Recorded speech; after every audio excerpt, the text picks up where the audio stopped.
Bonjour et bienvenue dans l'atelier Plume et Papote. Je suis ravie aujourd'hui de vous présenter le tout premier jeu de la boutique Plume et Papote, donc qui s'intitule Défilé de fourrure, qui est un jeu qui vous permettra de travailler au niveau du vocabulaire, notamment des vêtements, mais également des couleurs, que ce soit en observation, en description ou en mémoire. Je vous emmène tout de suite avec moi dans mon petit studio pour vous montrer tout ça en détail. Défilé de fourrure, c'est donc une boîte de jeu qui contient différentes pièces de vêtements dans différentes couleurs, un petit dé couleur, un petit carnet avec des modèles à suivre. Je vais vous expliquer juste après comment l'utiliser. Donc on a 4 niveaux d'utilisation, le niveau 1 avec une seule couleur, le niveau 2 avec 2 couleurs, le niveau 3 avec 3 couleurs et le niveau 4 avec 4 couleurs différentes. Et vous trouverez également 2 personnages, un ours et un panda qui sont recto verso pour pouvoir utiliser le même ou non. Concernant les accessoires, donc ceux-ci sont dans différentes couleurs.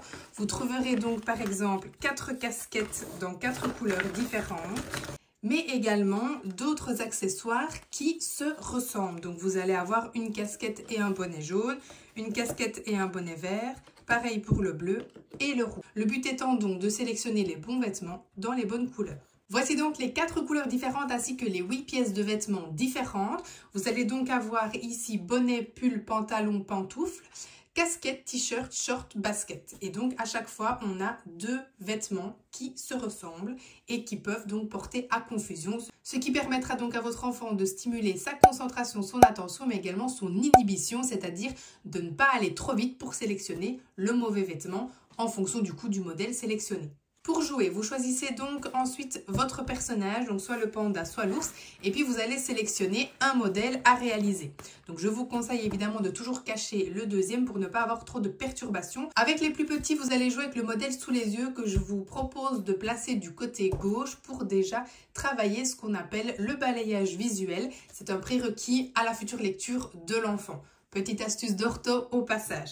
Donc vous allez laisser le modèle sous les yeux, vous allez évidemment pouvoir aider l'enfant s'il n'y arrive pas et le pousser à oraliser ce qu'il prend. Donc qu'est-ce que tu as pris, qu'est-ce qu'il faut, de quelle couleur il est, comment ça s'appelle, etc. Et on va vraiment jouer avec l'enfant en le stimulant au niveau du vocabulaire, que ce soit en compréhension, donc c'est-à-dire ce qu'il comprend, ou bien en production, c'est-à-dire que l'enfant va pouvoir produire également certains mots. Vous allez également pouvoir développer le vocabulaire, commencer à développer des petites phrases. Si l'enfant, par exemple, vous dit pantalon, eh bien, vous pouvez dire pantalon jaune.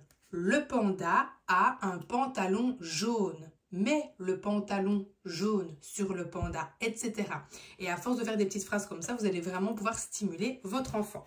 Pour le niveau 2, évidemment, on laisse l'enfant gérer lui-même le modèle. Dans le niveau 3, vous allez pouvoir décrire à votre enfant, donc lui ne voit pas le visuel, vous allez lui décrire, je vois que le panda porte un bonnet jaune, est-ce que tu vois le bonnet jaune, prends le bonnet jaune, mets le bonnet jaune, etc. Et ensuite il va pouvoir vérifier que ce qu'il a mis sur son panda est correct et donc il a tout bien compris. Dans le niveau 4, vous allez pouvoir proposer le modèle de mémoire à l'enfant. Donc il le mémorise, vous le cachez et il va reproduire de mémoire son personnage. Et puis pour les encore plus grands, vous allez pouvoir lui demander de mémoriser le personnage et donc ses vêtements. Il les positionne, si c'est bon, ok. Ensuite, vous allez changer un ou plusieurs vêtements et puis il devra donc retrouver les erreurs et les corriger. Évidemment, plus vous allez avancer dans le livret, plus ce sera compliqué pour l'enfant, puisqu'ici, on n'a qu'une seule couleur à retenir. Dans le niveau 2, vous en aurez 2. Dans le niveau 3, il y aura 3 couleurs. Et dans le niveau 4, il y aura donc 4 couleurs à retenir ou bien à décrire, à comprendre, etc.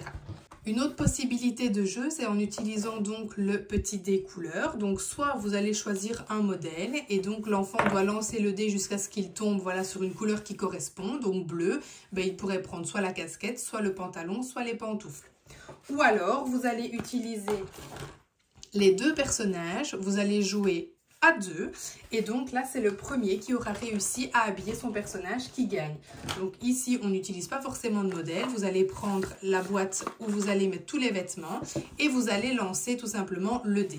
Personnellement, j'ajoute des consignes. Donc par exemple, le premier qui aura habillé son animal avec un vêtement de chaque couleur aura gagné.